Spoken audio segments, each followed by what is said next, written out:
Bueno, hoy vamos a ver hormonas, ¿sí? Vamos a empezar a hablar de las...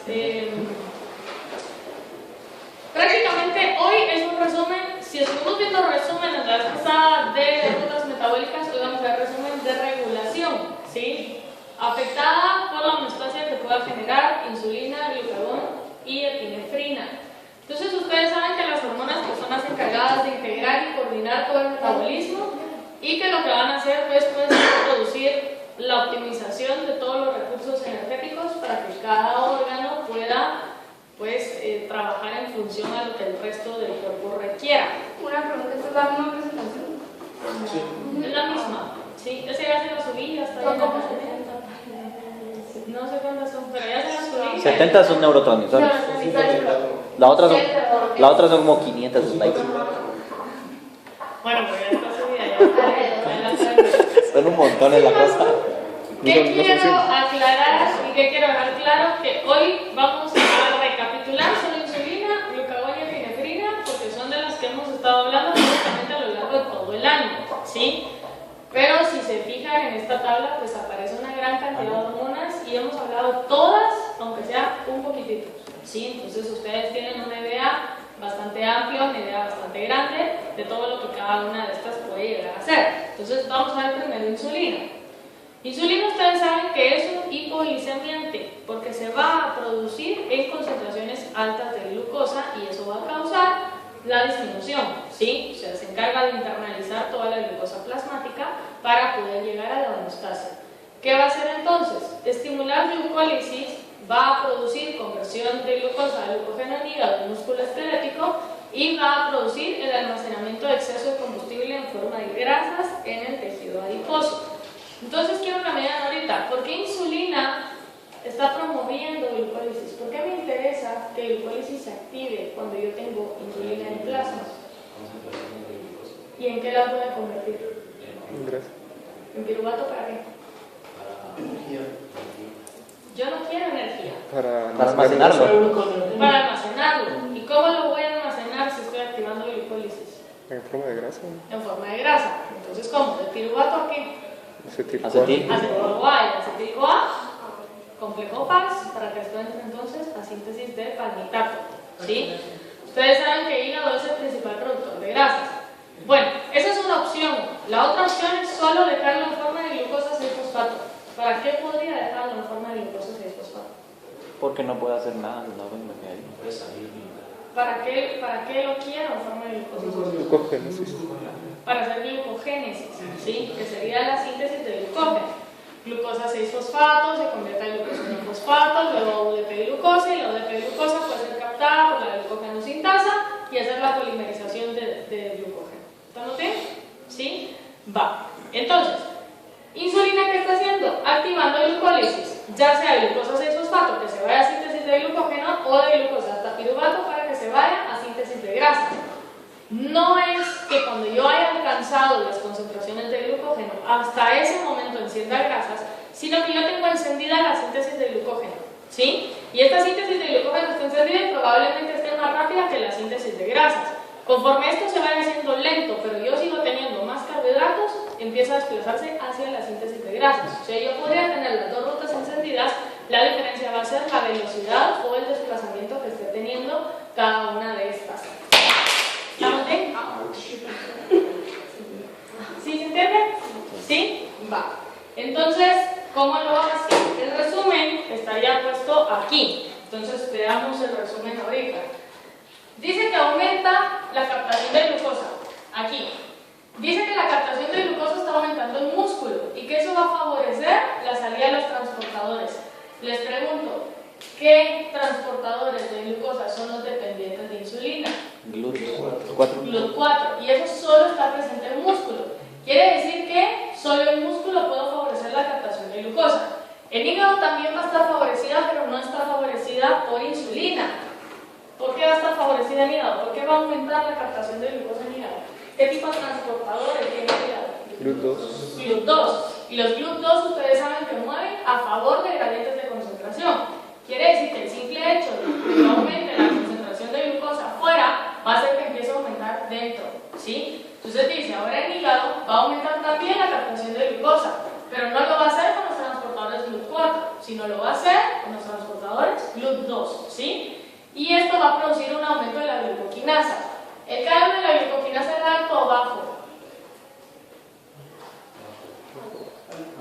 Era alto, ¿sí? Lo que quiere decir que podría trabajar lento, pero de forma constante, ¿verdad? Cuando yo aumento concentraciones de glucosa, puedo hacer que la glucoquinasa trabaje más rápido. Entonces, ¿qué va a pasar? Va a aumentar la captación de glucosa y eso a la vez está aumentando la actividad de la glucoquinasa. ¿Estamos bien? ¿Sí? Si sienten que voy rápido, me avisan. Aumenta la síntesis de glucógeno. ¿En qué tejidos? En hígado y en músculo. ¿Cómo? Aumentando la actividad de la glucogenosintasa. ¿Cómo puedo aumentar la actividad de la glucogenosintasa? Insulina, se pega a su receptor. Ese receptor lo que va a hacer es aumentar la fosforilar al sustrato del receptor de insulina, que era el IRS1. Este lo que va a hacer es activar a la PI3K, la PI3K convertida a PI2 a PI3, PI3 activaba a la PDK1, PDK1 fosforilaba ¿a quién? A PKB. Y PKB lo que va a hacer ahora es fosforilar a GSK3. La fosforilación de GSK3 la activa o la inactiva. La inactiva. La inactivación de GSK3 evita la fosforilación de la glucogenosintasa y por lo tanto la glucogenosintasa ahora está activa o inactiva. Activa, ¿sí? Entonces de esa forma yo aumento glucogenosintasa y eso me permite aumentar la síntesis de glucógeno. ¿Estamos bien? ¿Sí? Bueno, disminuye, dice ahora, la síntesis de glucógeno. ¿Cómo disminuye la degradación del glucógeno disminuye? ¿Cómo disminuye la degradación del glucógeno? Disminuyendo la actividad de la glucógeno fosforilasa. ¿Cómo disminuye la actividad de la glucógeno fosforilasa? Ustedes saben que el glucagón fosforilaba y que insulina desfosforilaba. Quiere decir que insulina lo que va a hacer es activar a las fosfatasas. Si tengo las fosfatasas encendidas, la fosfatasa va a agarrar a la glucógeno fosforilasa y le quita el grupo fosfato. La glucógeno fosforilasa es inactiva sin el grupo fosfato. Quiere decir que ahí, de entrada, se está disminuyendo su actividad. ¿Estamos bien? Ahí el rompimiento del glucógeno está siendo inhibido por la síntesis del glucógeno, porque todo esto es bajo el efecto de insulina. Ajá, pero no es que la insulina directamente pueda actuar sobre él, sino como están encendidas todas las fosfatasas, este va a disminuir porque la fosfatasa le quitó el grupo fosfato. Entonces la actividad de esas enzimas es mucho más baja sin el grupo fosfato. ¿Sí? ¿Esa era su pregunta? Sí. Sí, ahora. Entonces aquí, luego tengo aumento de glucólisis. Habíamos dicho que aumentaba glucólisis de insulina. ¿Cómo la va a aumentar? Dice que aumenta la actividad de la fosfofructoquinasa 1. Si se acuerdan, la fosfofructoquinasa 1 solo podía ser activa cuando yo tenía fructosa 2,6 difosfato. ¿Quién producía la fructosa 2,6 difosfato? La fosfofructoquinasa número 2. La fosfofructoquinasa número 2 era parte del monstruito de dos cabezas y esta cabeza se encendía solo si el monstruito estaba desfosforilado. ¿Sí? ¿Estamos bien? Va. También dice que aumenta la producción de acetilcoenzima A. ¿Cómo aumenta la producción de acetilcoenzima A? Porque estoy estimulando el complejo PDH. ¿Cómo estimulaba el complejo PDH? Si se acuerdan, este tenía 3 enzimas. La E1 era inactiva por fosforilación. Como insulina activó fosfatasas, ¿qué está pasando? Se está desfosforilando el complejo. Cuando el complejo se desfosforila, el complejo se activa y todo el piruvato producido en glucólisis ahora se está convirtiendo ¿a qué cosa?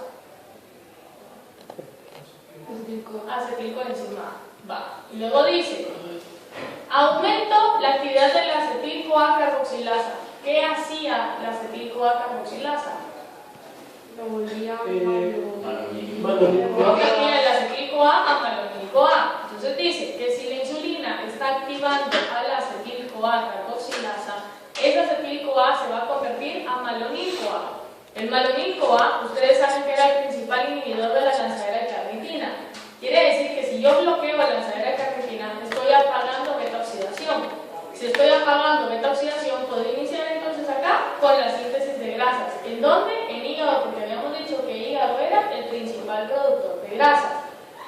Ese malonil-CoA entonces ahora va a entrar al complejo FAS va a convertir todos los maloniles en palmitatos y al final entonces al final todo ese palmitato que yo estoy produciendo, que serían los ácidos grasos, van a ser empaquetados en qué tipo de lipoproteína.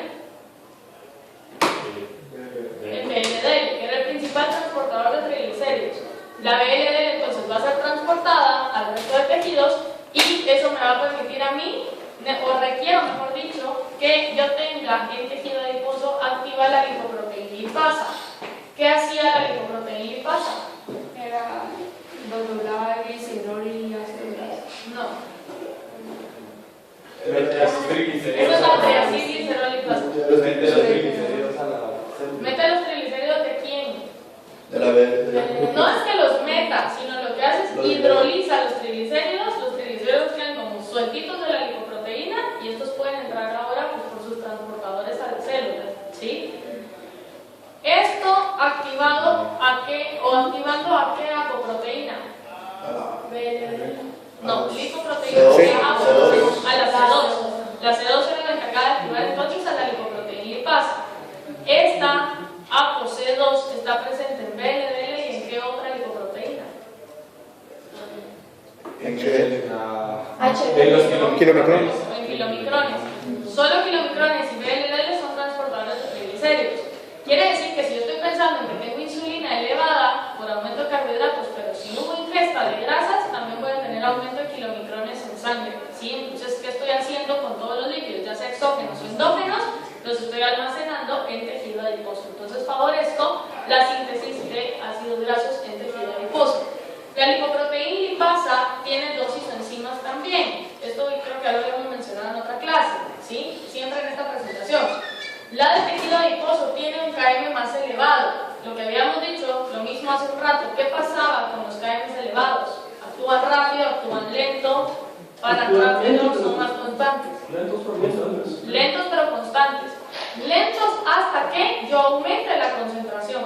Y si yo estoy aumentando concentración de ácidos grasos acá, ¿qué está pasando con la síntesis de triglicéridos? ¿Qué está pasando con la lipoproteína lipasa?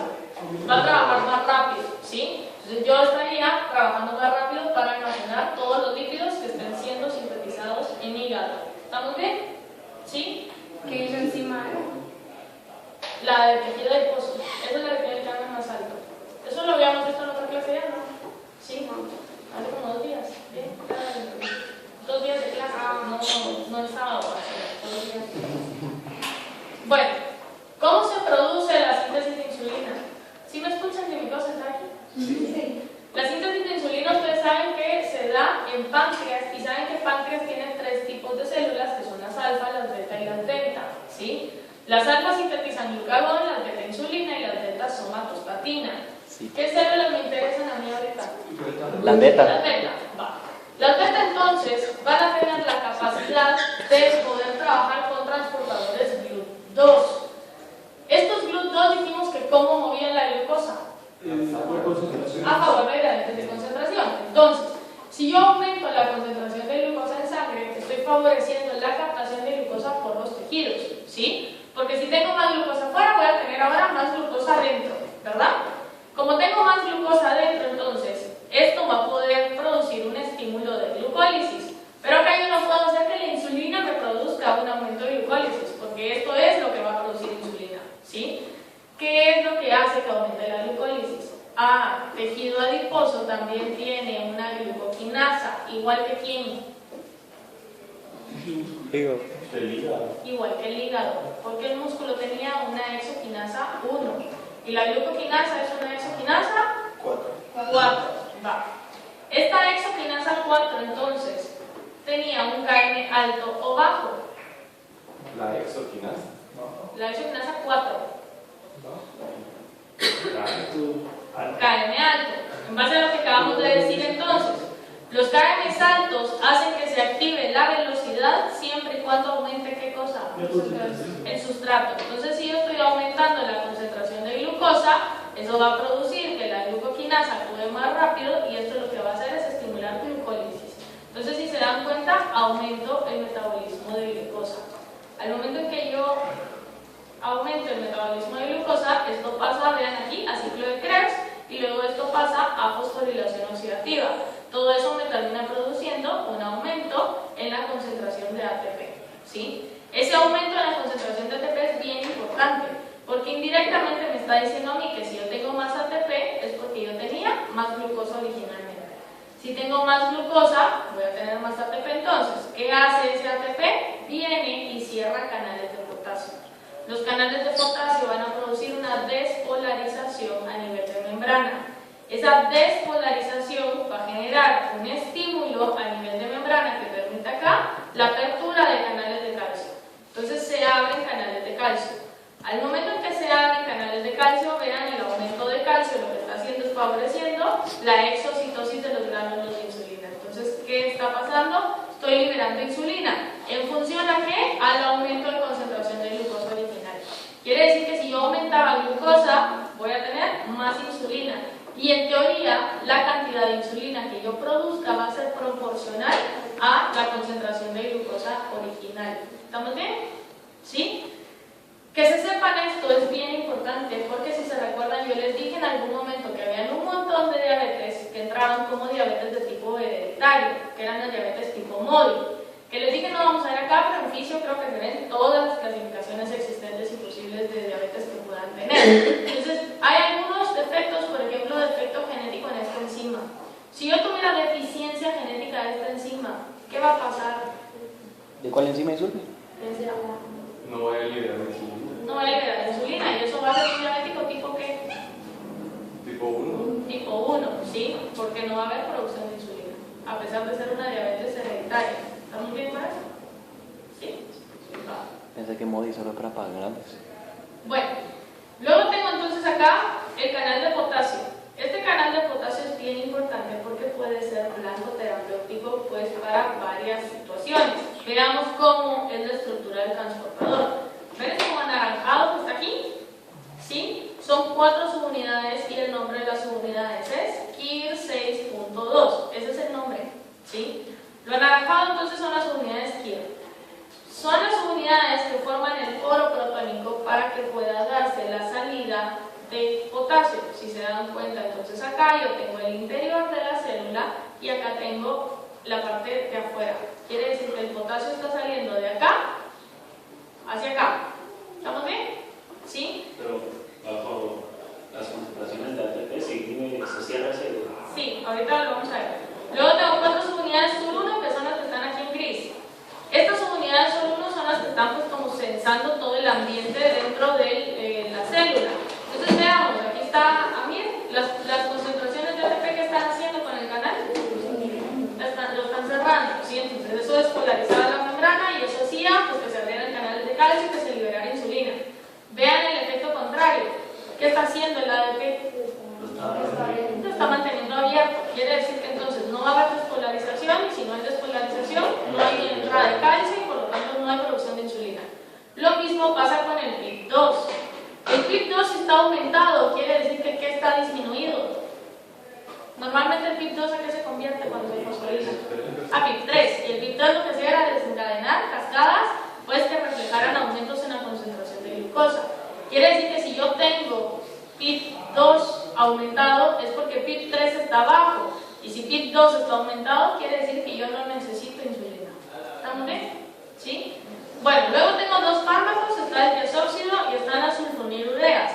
Las sulfonilureas serían, esta es una sulfonilurea, aquí hay otros ejemplos. Quiero que me digan, ¿en qué situaciones van a usar ustedes diazóxido? Cuando necesitemos abrir el canal. Ajá, y eso sería una hipo o hiperglicemia. Hiperglicemia. Hipoglucemia porque necesito insulina y insulina es una hipoglucemia. Hipoglicemia. Cuando yo tenga hipoglicemia voy a mantener abiertos los canales. ¿Qué pasa si yo tengo algún paciente hipoglicémico y le cierro el canal de potasio? Se produce más insulina y como era hipoglicemiante, termino matando al paciente. ¿Sí? ¿En qué situaciones voy a usar las sulfonilureas? Hiperglicemia, porque ¿qué va a hacer la sulfonilurea? Cerrar el canal y eso va a estimular la producción de insulina. Pregunto, ¿puedo usar este tratamiento en algún diabético tipo 1, verdadero o falso? Falso, ¿por qué? Porque no hay el problema de una deficiencia. La diabetes tipo 1 es que no hay producción de insulina. Quiere decir que si yo uso sulfonilureas en un paciente que no puede producir insulina, de nada me sirve cerrar el canal y estimular la liberación si no hay producción. Pero si es una fuera una MODI por deficiencia enzimática, ahí sí, porque se estaría saltando todo el paso de la glucólisis. Y por eso es importante pues, saber hacer bien la clasificación de diabetes. Pero les digo, o sea, aquí ni siquiera, yo no he encontrado algún laboratorio todavía que haga, por ejemplo, detección de anticuerpos anti-iscotes o anticuerpos anti-insulina o anticuerpos anticuerpos para medir una diabetes tipo 1 que sea autoinmune. Entonces no digamos... ¿Y cómo lo hacen? No se falta una lista, ¿no? Lo podría hacer, pero yo no he encontrado algún laboratorio que lo haga aquí. O sea, seguramente tendría que hacerlo con una prueba de referencia, mandándolo a algún otro lado o algo así. Entonces, ¿qué va a pasar? Muchos endocrinólogos prefieren tratarlo de grande rato como si fuera uno o dos, ¿verdad? Entonces, pero quiero que vean aquí la importancia de poderlo clasificar, porque si fuera una diabetes tipo 1, que fuera una diabetes MODI, por ejemplo, por deficiencia enzimática de la glucoquinasa 4, fácil yo podría darle una sulfonilurea a este paciente para estimular la producción de insulina y este paciente no necesitaría estarse inyectando todo el tiempo, sino podría hacer el tratamiento de forma oral, ¿sí? Entonces, si lo ven, en cuanto a la clasificación, pues es sencillo, no produce insulina, inyectémosela, pero para el estilo de vida del paciente sería importante pues, poderlo hacer porque podría mejorar la calidad de vida del paciente. Lo que sí es que pónganse a pensar lo que cuesta también una medición sería una secuenciación genética, por ejemplo, una detección genética para poder clasificar la diabetes y que se corre una posibilidad de que no sea ese y que siempre termine siendo autoinmune. Eso es lo que están tratando con biología molecular, ¿no? Sí, y es ahí donde entra la medicina personalizada. O sea, es darle a cada paciente lo que realmente necesita y no solo decir tipo 1 de insulina, tipo 2 que haga dieta, ¿verdad? Entonces se los digo pues, para que vean que hay un montón y que entender esto es importante para ver ¿sabes qué? que Nosotros lo vamos a dar por sí correo. se pueden administrar. ¿Vamos bien hasta acá? No sé por qué no funciona.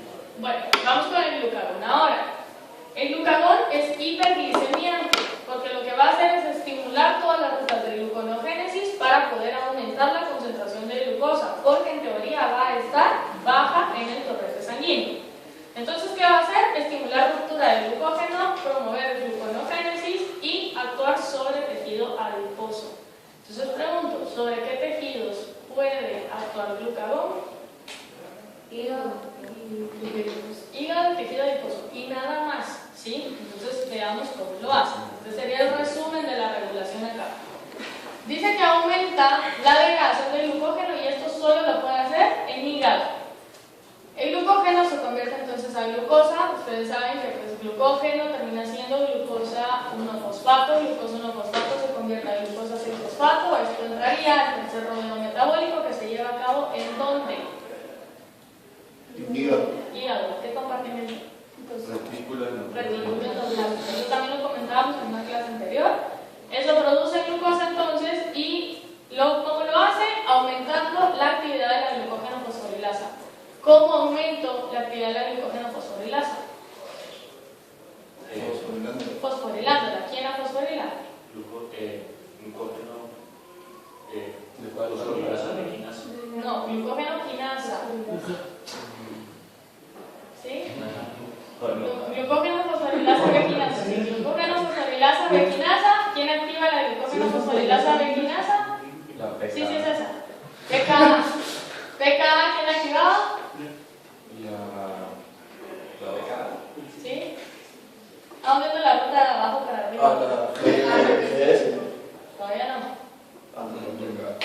La PK. Ah, es el AMP cíclico. AMP cíclico. AMP cíclico era producido por qué? Con la amilato ciclasa, ¿estimulada por qué? ¿Por qué es? Con la proteína GX. ¿Estamos bien? Su unidad alfa es la proteína GX. ¿La vemos de arriba hacia abajo? ¿Sí?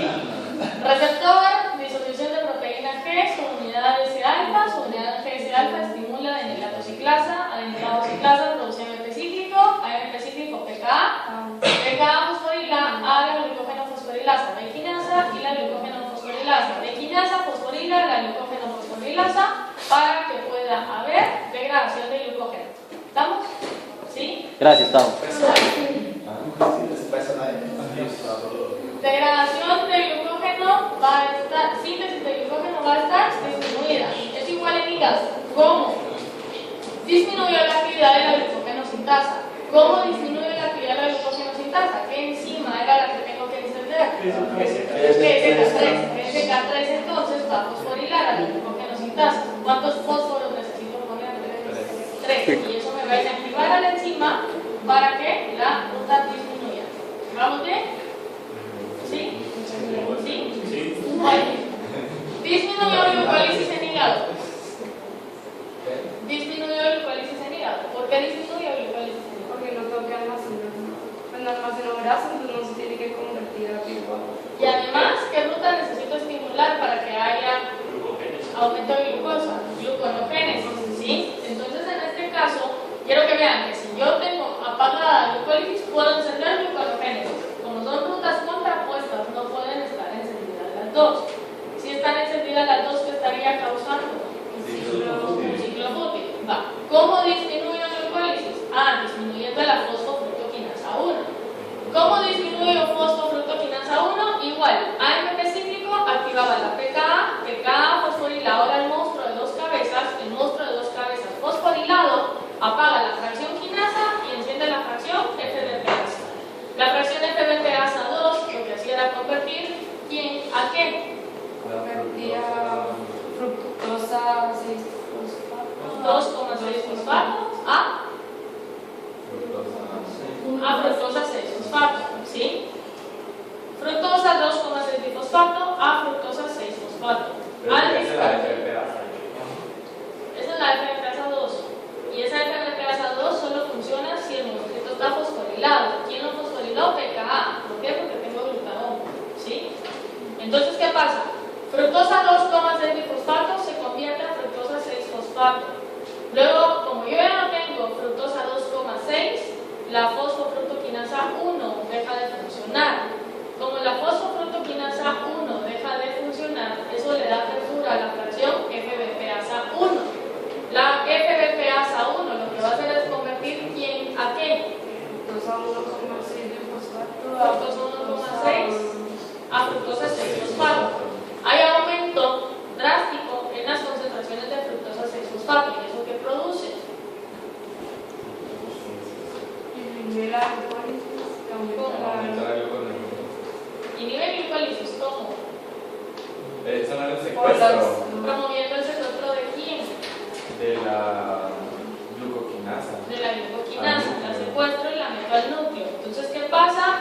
Paro el paso 1 de glucólisis y eso le da apertura al tercer rodeo metabólico en retículo endoplástico para la producción de glucosa. ¿Estamos bien? ¿Sí? Va. Luego entonces acá aumento gluconogénesis, ya dijimos que aumenta la fracción FBPasa, ya explicamos cómo, y disminuye la actividad de la piruvatoquinasa. ¿Cómo disminuye la actividad de la piruvatoquinasa? disminuyendo concentraciones de glucosa 6 fosfato. De fructosa 1,6 fosfato, que era el efector alostérico positivo, pero mediante glucagón, ¿cómo puedo disminuir la actividad de la piruvatoquinasa? Fosforilándola, porque acuérdense que la isoenzima hepática fosforilada era activa o inactiva. Inactiva. Inactiva. Entonces PKA fosforila piruvatoquinasa y la fosforilación de la piruvatoquinasa me para el último paso de glucólisis. ¿Estamos bien? ¿Sí? Bueno. Eso produce entonces gluconogénesis a partir de precursores no glucosídicos, o sea, aminoácidos, oxalacetato o glicerol. Y como decíamos, que el glucagón podía actuar tanto en tejido adiposo como en hígado. En tejido adiposo lo que voy a hacer es estimular a la triacilglicerol lipasa. Amalia, ahora sí, ¿qué hace esta triacilglicerol lipasa? Convertía los triacilgliceroles en glicerol y ácidos grasos. Sí, entonces lo que voy a hacer es aumentar la movilización de ácidos grasos que vengan de tejido adiposo. Esta triacilglicerol lipasa es la lipasa del núcleo de hormona. ¿Por qué? Porque la hormona glucagón se pega en el tejido adiposo, la misma cascada que ya dijimos, aumento de PKA, y ese aumento de PKA va a producir un estímulo de triacilglicerol lipasa. ¿Sí? La fosforila y esta se activa, convierte triglicéridos a ácidos grasos libres. ¿Cómo son transportados esos ácidos grasos libres al resto de tejidos? Por albúmina. Por albúmina. ¿PNL eso lo puede ser? ¿Proveniente de qué tejido? Hepático. Hepático, solo de hígado. ¿Sí? Entonces acá son ácidos grasos libres que van a viajar